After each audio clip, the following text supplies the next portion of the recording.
ধনী বৃদ্ধির হারে বিশ্বের তৃতীয় বাংলাদেশ, 5 বছরে বাড়বে আরও 11%, মার্কিন গবেষণা প্রতিষ্ঠানের প্রতিবেদন। সোহরাওয়ার্দী উদ্যানে আওয়ামী লীগের বিজয় সমাবেশ দুপুরে নেতাকর্মীদের দিক নির্দেশনা দেবেন প্রধানমন্ত্রী শেখ হাসিনা। 31 মার্চ ডাকসু নির্বাচনের টার্গেটে এগোচ্ছে কর্তৃপক্ষ, গঠনতন্ত্রের সংশোধন, ক্যাম্পাসের সহ অবস্থান চায় ছাত্র নেতারা। আইনশৃঙ্খলা বাহিনীর অভিযান ও বেপরোয়া প্রতারক চক্র চাকরির ভুয়া বিজ্ঞাপন দিয়ে হাতিয়ে নিচ্ছে কোটি কোটি টাকা।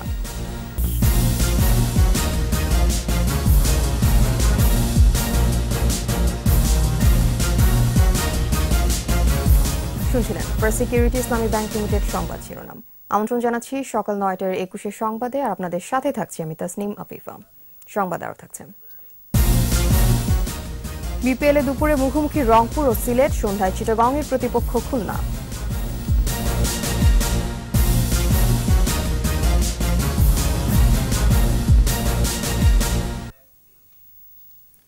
ধনী মানুষের সংখ্যা বৃদ্ধির হারের দিক থেকে এগিয়ে বাংলাদেশ, অবস্থান বিশ্বে তৃতীয়। যুক্তরাষ্ট্রের সম্পদ গবেষণা প্রতিষ্ঠান ওয়েলথ এক্সের প্রতিবেদনে এই তথ্য উঠে এসেছে। সংস্থাটি বলছে আগামী 5 বছর বাংলাদেশে ধনী মানুষের সংখ্যা 11.4% হারে বাড়বে। বিস্তারিত আজহারুল ইসলামের রিপোর্টে। 8.5 থেকে 25 কোটি টাকার সম্পদের মালিককে এই তালিকায় রেখেছে ওয়েলথ এক্স। প্রতিষ্ঠানটির প্রতিবেদনে 2018 থেকে 2023 সাল পর্যন্ত ধনী বৃদ্ধির হারে শীর্ষে থাকবে এমন 10টি দেশের নাম উল্লেখ করা হয়। তালিকার শীর্ষে নাইজেরিয়া, এর পরের অবস্থানে মিশর, বাংলাদেশের পরের অবস্থানে ভিয়েতনাম, পোল্যান্ড, চীন, কেনিয়া, ভারত, ফিলিপাইন ও ইউক্রেন। 2018 সালে সম্পদ বৃদ্ধির হার ও 2023 সাল পর্যন্ত প্রক্ষেপণ ধরে এই হিসাব করেছে ওয়েলথ এক্স। প্রতিষ্ঠানটি বলছে 2017 সাল পর্যন্ত 5 বছরে বাংলাদেশে অতি ধনীর সংখ্যা বেড়েছে গড়ে 17% হারে। এ হার যুক্তরাষ্ট্র, চীন, জাপান, ভারত সহ মোট 75টি বড় অর্থনীতির দেশের চেয়ে বেশি। ওয়েলথ এক্স এর প্রতিবেদন বলছে 2018 সালে বিশ্বে ধনীর সংখ্যা দাঁড়িয়েছে 2,24,00,000-এ, যা আগের বছরের চেয়ে 1.9% বেশি। শীর্ষ 5-এ রয়েছে যুক্তরাষ্ট্র, চীন, জাপান, জার্মানি ও যুক্তরাজ্য। সংস্থাটি বলছে তাদের কাছে 5,40,000 উচ্চ ধনীর তথ্য রয়েছে। প্রতিবেদন তৈরিতে তা ব্যবহার করা হয়েছে। আজহারুল ইসলাম, 21 টেলিভিশন। রাজধানীর সোহরাওয়ার্দী উদ্যানে দুপুর 2:30টায় আওয়ামী লীগের বিজয় সমাবেশ। দলটির সভাপতি ও প্রধানমন্ত্রী শেখ হাসিনা এতে প্রধান অতিথি হিসেবে উপস্থিত থাকবেন। 71 জাতীয় সংসদ নির্বাচনে বিশাল জয় উদযাপন করতে এই আয়োজন। দুপুর 12টার দিকে শুরু হবে সাংস্কৃতিক অনুষ্ঠান। দেশ বরেণ্য শিল্পীরা নাচ গানের মাধ্যমে প্রাণবন্ত করে রাখবেন সমাবেশস্থল। 2:30টার দিকে যোগ দেবেন আওয়ামী লীগ সভাপতি শেখ হাসিনা। তিনি দলের নেতা কর্মীদের দিক নির্দেশনা দিয়ে বক্তব্য রাখবেন। বিজয় সমাবেশে আওয়ামী লীগ ছাড়াও মহাজোটের শরিক বিভিন্ন রাজনৈতিক দল, শিক্ষক, বুদ্ধিজীবী, আইনজীবী, সাংবাদিক, কবি, সাহিত্যিক, পেশাজীবী, সংস্কৃতি জগতের প্রতিনিধিরাও উপস্থিত থাকবেন।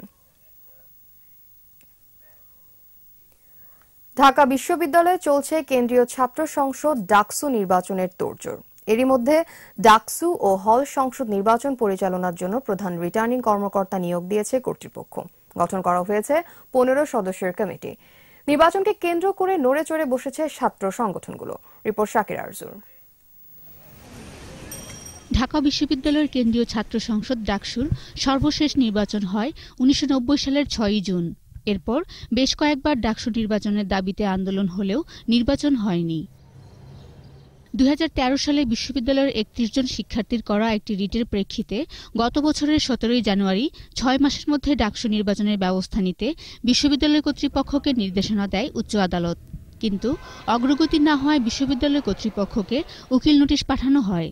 পরে আইনি প্রক্রিয়া শেষে উচ্চ আদালত আগামী মার্চের মধ্যে ডাকসু নির্বাচনের আদেশ দেয়। আদালত স্থগিতাদেশ প্রত্যাহার করে নিয়ে এই মামলার শুনানিটা 30 তারিখ পর্যন্ত রেখেছেন, অ্যাডজর্ন করেছেন, যে এর মধ্যে ডাকসু নির্বাচনের পদক্ষেপ কি নেওয়া হয় সেটা আমরা দেখব। এরপরই শুরু হয় ডাকসু নির্বাচনের প্রক্রিয়া। এরই মধ্যে ডাকসু ও হল সংসদ নির্বাচন পরিচালনার জন্য প্রধান রিটার্নিং কর্মকর্তা হিসেবে অধ্যাপক ডক্টর এস.এম. মাহফুজুর রহমানকে নিয়োগ দিয়েছে কর্তৃপক্ষ। গঠন করা হয়েছে 15 সদস্যের কমিটি। দীর্ঘদিন পর ডাকসু নির্বাচনের উদ্যোগে গঠনতন্ত্রের যুগোপযোগী সংস্কার ও ক্যাম্পাসে সহাবস্থান চায় ছাত্র সংগঠনগুলো। সকল সংগঠনের জন্য সম সুযোগ নিশ্চিত করতে না পারি তাহলে কিন্তু এই ডাকসু নির্বাচন কোনো ইতিবাচক ফলাফল বয়ে আনবে না। কেবলমাত্র স্বাধীনতা বিরোধী শক্তি যারা এই বিশ্ববিদ্যালয় ক্যাম্পাসকে অস্থিতিশীল করতে পারে, বিশ্ববিদ্যালয়ের সাধারণ শিক্ষার্থীদের ক্ষতি হয়, এরকম পরিবেশ সৃষ্টি না করে যদি কেউ ক্যাম্পাসে অবস্থান করতে পারে সেক্ষেত্রে আমরা তাদেরকে স্বাগত জানাই। সহাবস্থান যদি নিশ্চিত হয় আশা করি ঢাকা বিশ্ববিদ্যালয়ের ছাত্রদল অংশগ্রহণ করতে পারবে। আমরাও তো চাই ডাকসু নির্বাচনে তো ভোট দিবে নিয়মিত ছাত্ররাই। বিশ্ববিদ্যালয়ের উপাচার্য অধ্যাপক মোহাম্মদ আখতারুজ্জামান জানালেন 31 মার্চকে টার্গেট করে কাজ করে যাচ্ছে প্রশাসন। জাতীয় রাজনীতি জড়িত, বিভিন্ন বিশ্ববিদ্যালয় পরিবেশ জড়িত বিভিন্ন বিষয় আছে, তো সবগুলো নিয়ে তারপরে একটি প্রক্রিয়ার মধ্য দিয়ে এই নির্বাচনটা করা, এর মধ্যে যা বলতে যেটি বোঝায় সেটি হবে আর কি। নির্বাচনী পরিবেশ সহ সবকিছু বিশ্ববিদ্যালয়ের গঠিত কমিটি দেখবে বলেও জানান তিনি। যতটুকু প্রস্তুতি দরকার, যতগুলো ব্যবস্থা নেওয়া দরকার। শাকেরা আরজু, 21 টেলিভিশন, ঢাকা। দর্শক, এবার আমাদের সাপ্তাহিক আয়োজন সোশ্যাল ইসলামী ব্যাংক লিমিটেডের সৌজন্যে 21 চোখ।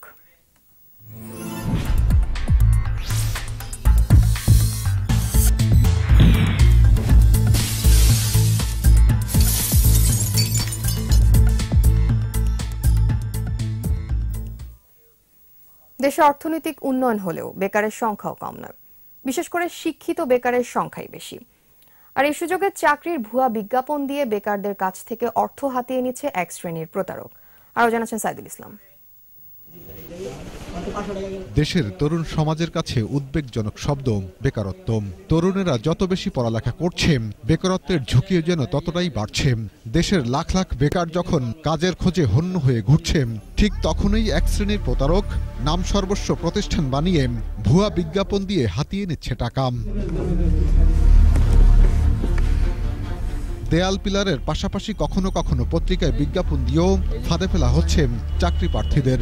বিজ্ঞাপন প্রকাশের পর কিছুদিন নির্ধারিত ঠিকানায় অফিস থাকলেও পরে আর খুঁজে পাওয়া যায় না। চাকরি প্রার্থীদের কাছ থেকে টাকা হাতিয়ে নিয়ে লাপাত্তা হয়ে যায় প্রতারকরা। স্যার বলল যে আপনাকে পোশাকের জন্য 1850 টাকা দিতে হবে। আমি যাওয়ার পরে আরো কয়েকজন আসছে, আসার পরে বলতেছে যে তারা বলতেছে যে আমার কাছে এত টাকা 7,000 নিছে, একজনের কাছে 10,000 নিছে। যেসব প্রতিষ্ঠানে চাকরি দেওয়ার বিজ্ঞাপন প্রচার করা হয়, সরেজমিনে সব প্রতিষ্ঠানের অস্তিত্ব খুঁজে পাওয়া যায়নি। বিভিন্ন অঙ্কের টাকা আদায়ের পর পালিয়ে যায় কর্মকর্তারা। চাকরি দেওয়ার নামে শত শত মানুষের কোটি টাকা লোপাট করেছে humanism and socio economical development organisation. চাকরি প্রার্থীদের কাছ থেকে 50,000 থেকে 4 লাখ টাকা পর্যন্ত হাতিয়ে নিয়েছে এই হাই হাই কোম্পানির মালিক। 25,000 টাকা দিয়ে আপনি যোগদান করতে পারবেন, বাকি টাকাটা পরবর্তীতে আমাদের বেতন থেকে কেটে নেওয়া হবে। এছাড়াও ওরা আবার একটা ভুয়া প্রতিষ্ঠান খোলে জয়েন্ট স্টকের, যেটার শেয়ার ওরা আমার কাছে বিক্রি করে। এরকম করে আমার কাছ থেকে প্রায় 4.5 লাখ টাকা নিয়ে যায়। 1,20,00,000 টাকার মতন সামথিং হইতে পারে, এরকম অনেক টাকাগুলো তারা আত্মসাৎ করছে। এছাড়াও লাখ লাখ টাকা হাতিয়ে নিয়ে পালিয়ে গেছে Nova text and buying house নামের একটি প্রতিষ্ঠান। বলছে চাকরি দিবে, এই জানতে পারছে 7,000, 8,000, 10,000 করে নিয়ে কম উপরে চাকরির লিগে ব্যাপার দিচ্ছে এক অফিস কই।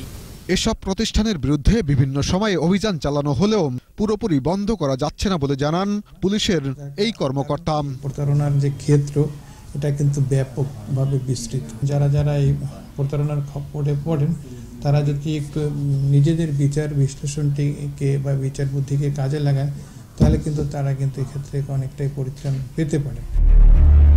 চাকরি দেওয়ার নামে প্রতারণা বন্ধের পাশাপাশি প্রতারকদের দৃষ্টান্তমূলক শাস্তির দাবি চাই ভুক্তভোগীরা। সাইদুল ইসলাম, 21 টেলিভিশন, ঢাকা। দর্শক, এ নিয়ে বিস্তারিত থাকবে রাত 10টায় 21 চোখ অনুষ্ঠানে দেখার আমন্ত্রণ রইল। স্বাগত আবারও সকাল 9টার 21 সংবাদে। খুলনা সোনাডাঙ্গা একটি বাসা থেকে 2 ব্যক্তির মৃতদেহ উদ্ধার করা হয়েছে। তারা হলেন ট্রাক স্ট্যান্ড কাঁচাবাজারের লেদ ব্যবসায়ী আক্তার ও তার কর্মচারী মেহেদি। বাড়িটিতে ভাড়া থাকতেন তারা। গতরাতে আক্তারের ঝুলন্ত ও হাত পা বাঁধা অবস্থায় মেহেদির মৃতদেহ দেখতে পায় প্রতিবেশীরা। হত্যাকাণ্ডের কারণ সম্পর্কে এখনো কিছু জানাতে পারেনি পুলিশ।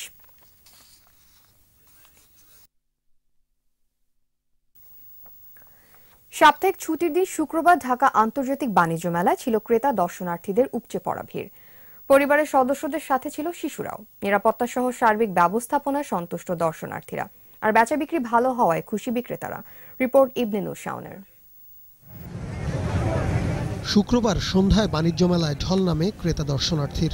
বন্ধু বান্ধব, পরিবার পরিজন কেউ বা এসেছেন দল বেঁধে। এক প্রাঙ্গণে এত সব বিচিত্র পণ্য পেয়ে সবাই ছুটছেন এক স্টল থেকে আরেক স্টলে। নির্দিষ্ট কোনো পণ্য নয়, বরং ঘুরে ঘুরে যা পছন্দ হচ্ছে তাই কিনছেন তারা। তবে গৃহস্থালী জিনিসপত্রের দিকে আগ্রহ তুলনামূলক বেশি, তাই অতিরিক্ত ভিড় এসব পণ্যের দোকানগুলোতে। অফ ডেতে না এসে কোনো একটা ওয়ান ডেতে আসলে হয়তো মেলাটা ঘুরে ভালো করে দেখা যেত। মানুষের ভিড়ের কারণে এনজয় করা যাচ্ছে না। অনেক কিছুই কিনা হয়েছে, বাট একটু অনেক ভিড় ছিল, তাই কারণে একটু আসার জন্য অনেক কষ্ট হয়েছে যখন আমরা আসছি। ছুটি সবাই ঘুরতে আসে আর কি, শুক্রবারে আমি আসলাম ফ্যামিলি নিয়ে ঘুরতে। নানান অফার ও ডিসকাউন্ট দিয়ে ক্রেতা আকৃষ্ট করার চেষ্টা চালাচ্ছেন দোকানিরা। সেটটা ফুললি নতুন একটা সেট, বাইরের কোনো শোরুমে নাই। সেটটার দাম স্যার 500 টাকা, ডিসকাউন্ট দিয়ে 450 টাকা আসবে। সেটটা হাতে থেকে পড়ে গেলেও ভাঙবে না স্যার। আজকে অনেক ভালো রেসপন্স আছে, যথেষ্ট কাস্টমার আছে এবং দেখাশোনা করছে। বেচা বিক্রি ভালো বলেও জানালেন ব্যবসায়ীরা। 2000 টাকা 2500 টাকার ব্লেজার 1500 থেকে 2000 টাকার মধ্যে আমরা সেল করছি, অর্থাৎ 500 থেকে 1000 টাকা ডিসকাউন্ট আছে স্পেশাল। এদিন মেলার ফটক উন্মুক্ত হওয়ার পর থেকেই ভিড় করতে থাকেন ক্রেতা দর্শনার্থীরা। মেলার বাকি দিনগুলোতে বিক্রি আরও বাড়বে বলে আশা ব্যবসায়ীদের। ইবনে নূর, শাওন, 21 টেলিভিশন, ঢাকা। অবশেষে খুলনা থেকে মংলায় স্থানান্তর হচ্ছে কাস্টমস হাউসের পূর্ণাঙ্গ কার্যক্রম। কাস্টমস কর্তৃপক্ষ বলছে এর ফলে ব্যবসায়ীদের ভোগান্তি কমার পাশাপাশি বাড়বে আমদানি রফতানি। এদিকে ব্যাংকিং সুবিধা না থাকায় দুর্ভোগ পুরোপুরি কমছে না বলে জানিয়েছেন ব্যবসায়ীরা। মংলা প্রতিনিধি আবুল হাসানের রিপোর্ট, জানাচ্ছেন আফসানা নীলা। 1950 সালে যাত্রা শুরু করে মোংলা বন্দর। তবে কাস্টমস হাউসের কার্যক্রম খুলনা থেকে পরিচালিত হওয়ায় দীর্ঘকাল ভোগান্তি পোহাতে হয়েছে ব্যবসায়ীদের। ব্যবসায়ীদের দাবির প্রেক্ষিতে 20 জানুয়ারি মোংলায় স্থানান্তর হচ্ছে কাস্টমস হাউসের পূর্ণাঙ্গ কার্যক্রম। এর ফলে ব্যবসায়ীদের সুযোগ সুবিধা আর বন্দরের কার্যক্রম বাড়বে বলে আশা করছেন কর্তৃপক্ষ। 20 জানুয়ারি থেকে মোংলাতে আমাদের আরো অবশিষ্ট যে গ্রুপগুলো এখনো যায় নাই সেগুলোকে আমরা শিফট করার জন্য উদ্যোগ নিয়েছি। তবে ব্যবসায়ীরা বলছেন শুধু কাস্টমস হাউস স্থানান্তর নয়, বন্দরের গতি পুরোপুরি বাড়াতে প্রয়োজন ব্যাংকিং সুবিধা। ব্যবসা সম্পাদন করতে গেলে তার সাথে জড়িত আছে bank, insurance company, shipping agent, আমরা যারা শিপিং এজেন্ট আছে, আমাদের অফিস, এগুলো আমাদের স্থানান্তরের দরকার। ইনকাম ট্যাক্স, পোর্টাল, তারপরে এমএমডির অফিস, এগুলো মোংলায় স্থানান্তরিত একই সঙ্গে জরুরি। মোংলায় সরকার অনুমোদিত সকল ব্যাংকের শাখা দ্রুত চালু করার দাবি ব্যবসায়ীদের। Desk report, 21 television. উত্তরাঞ্চল সহ সারা দেশে শীতের তীব্রতা কিছুটা কমেছে, তবে কুয়াশা এখনো ব্যাহত হচ্ছে জনজীবন। অনেক বেলা পর্যন্ত দেখা মিলছে না সূর্যের। পঞ্চগড়, রাজশাহী, রংপুর, লালমনিরহাট, কুড়িগ্রাম সহ উত্তরাঞ্চলে শীতের প্রকোপ বেশি। কুয়াশার কারণে কাজে বের হতে পারছে না দিনমজুর ও খেটে খাওয়া মানুষ। জেলা প্রশাসন, বিভিন্ন ব্যক্তি ও সংস্থা দুস্থদের মাঝে শীত বস্ত্র বিতরণ করলেও প্রয়োজনের তুলনায় তা যথেষ্ট নয়। লালমনিরহাটের হাসপাতালগুলোতে বেড়েছে শীতজনিত রোগীর সংখ্যা, তাদের বেশিরভাগই শিশু।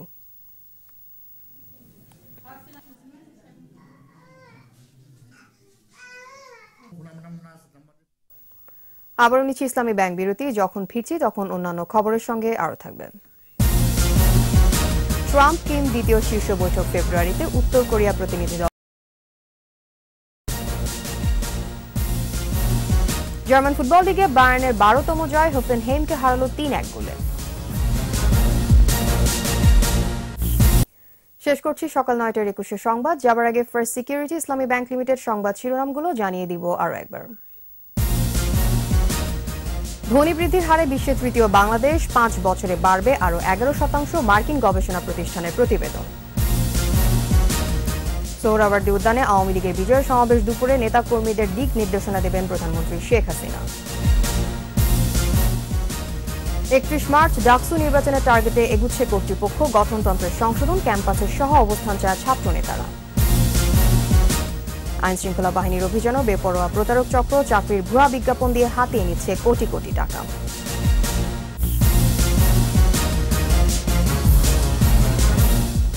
সর্বশেষ খবর জানতে ডায়াল করুন 2021 নম্বরে আর ভিজিট করুন 21-tv.com ওয়েবসাইটে। এছাড়া ফেসবুকে লগ ইন করতে পারেন facebook.com/2124 অনলাইনে। এতক্ষণ সাথে থাকার জন্য ধন্যবাদ। পরবর্তী সংবাদ বেলা 11টায় দেখার আমন্ত্রণ রইল।